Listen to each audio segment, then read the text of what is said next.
Okay, so in our last video you saw me get the MX400 running.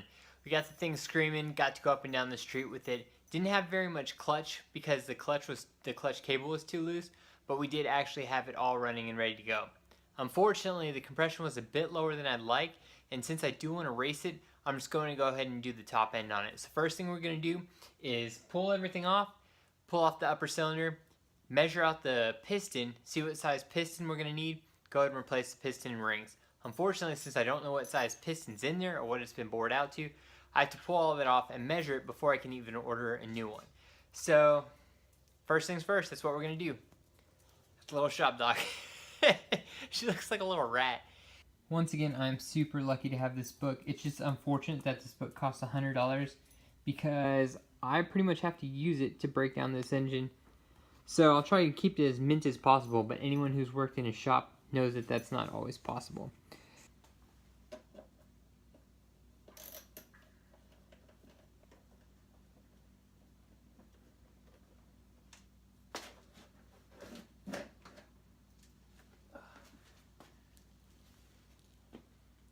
Everything on these is so heavy. It could really shave some pounds just by losing some weight with some of this stuff. I like to always put screws back in the location they came out of, that way we don't lose them. I feel like most people do that though.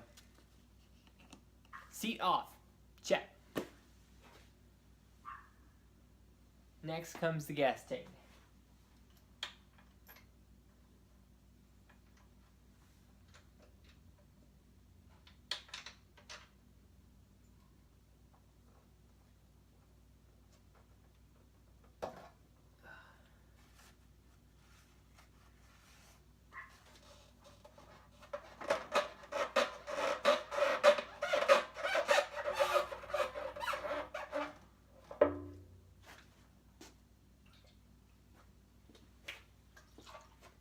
Metal gas tanks are so badass. I don't know why that's cool to me, but it's pretty sweet. I don't think I'm going to put new decals on this because I think the decals on it are pretty cool, and I really just kind of like that rustic look to it.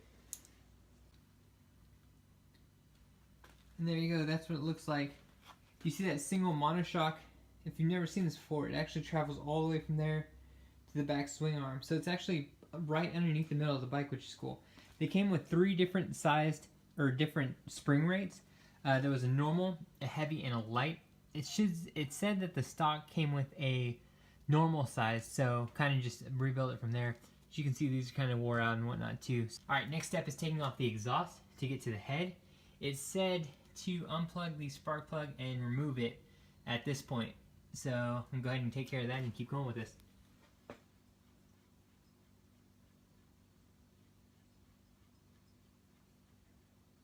Spark plug off, toss this back in here so it stays out the way. This is pretty old. I got a replacement one. I may replace it now just to kind of get it out the way. I have it set just right there, but for now I'll just leave this in since I know it works. Some people remove this decompressor and put a spare spark plug in this chamber also. That way if you lose spark in one or foul it out, you simply just reconnect this to the second spark plug and you can kind of keep going from there. It's kind of an old school trick that some guys told me about. I'm going to leave this in for as long as I can, but we will see because it's actually connected up to this lever right here, which is just broken and dangling, so I'm going to end up removing this completely, but that leads right back to this. So I'm not 100% sure what I'm going to do with that just now, but without this lever working, it doesn't work anyways, so we'll see what we do with that. Up and out of the way like that. That's one. Then you have to remove this one. Let that hang there. Then you move forward. Gotta remove this bolt right here. And I think there's one more. And then the whole system slides right out.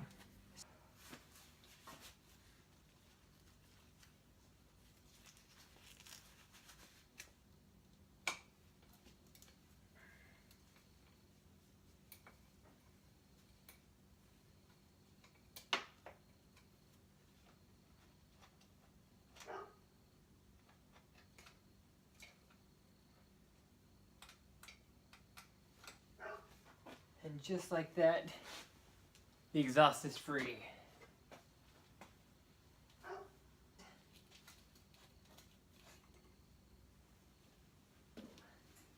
There's one.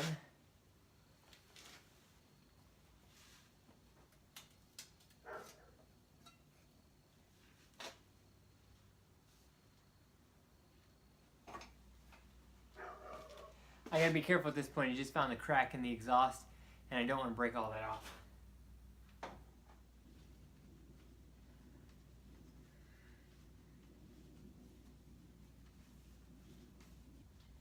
Can't see what I'm doing. I'm trying to take the decompressioner out.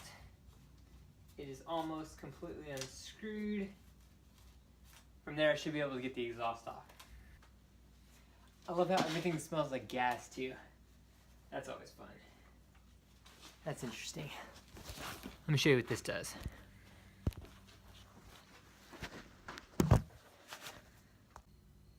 So as I mentioned, this decompressor is actuated by this lever up here that was broken, but the cable runs down, the handlebar comes down here, I don't know what that was, comes down here and then goes into the second screw-in hole up top. So basically, as I mentioned, you could put two spark plugs there, but if it has a decompressor, use this. So whenever you pull the cable, this valve opens up. Let me see if I can do this with my hand, like so. And it releases compression from in there, and it basically helps you kickstart it, and it doesn't kick back at you, and it basically just releases the compression in there. I don't know too much exactly about how that works, but I just need to get it out the way. So I'm going to tuck that up there, and hopefully be able to maneuver this exhaust out now very, very carefully. There's that crack I was talking to you guys about. That sucks. Took off the bottom portion of the exhaust. Hopefully that'll help me get it out. There we go. Come on, babe. Come on.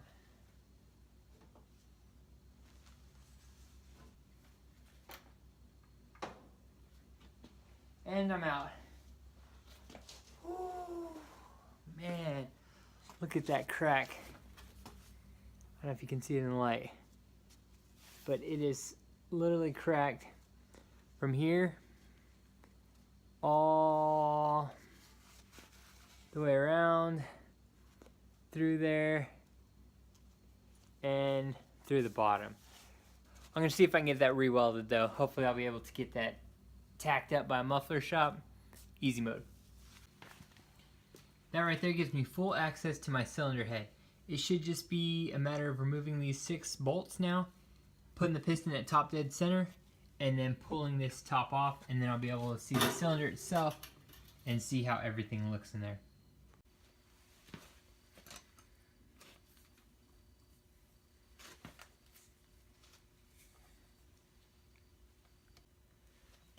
There we go.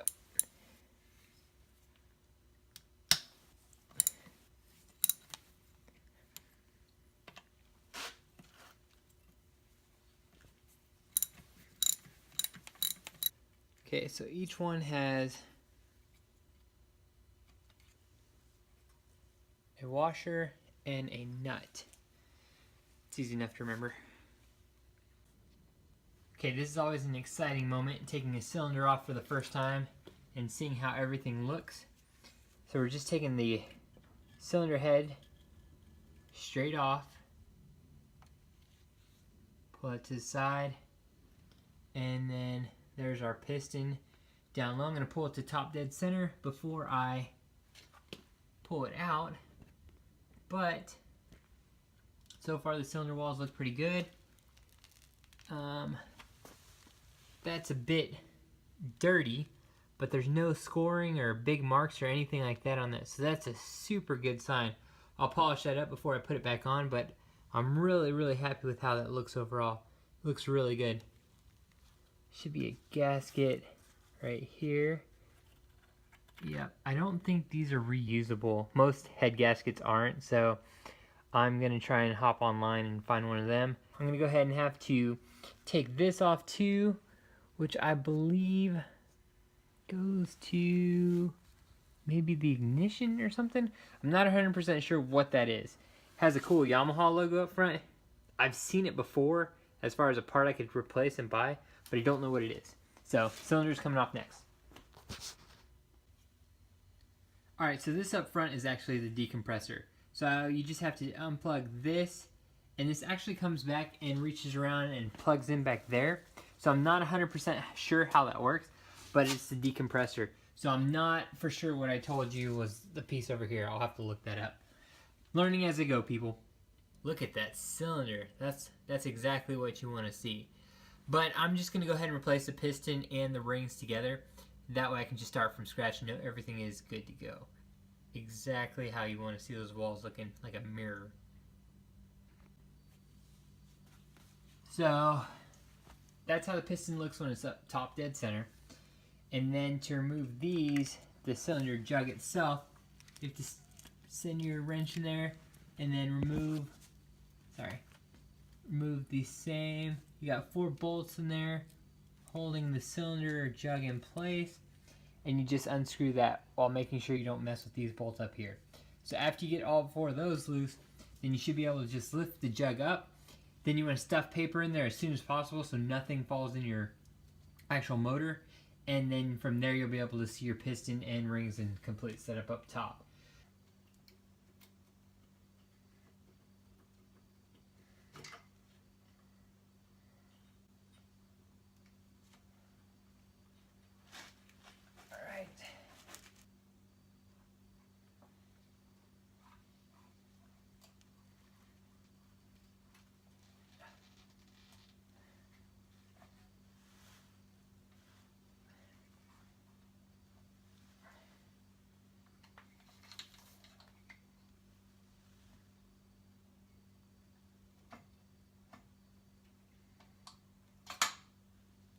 And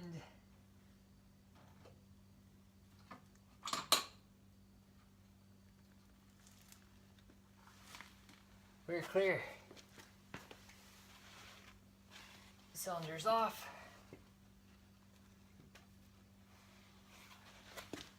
Paper towel. Everyone wants to see inside there, so that's what she looks like.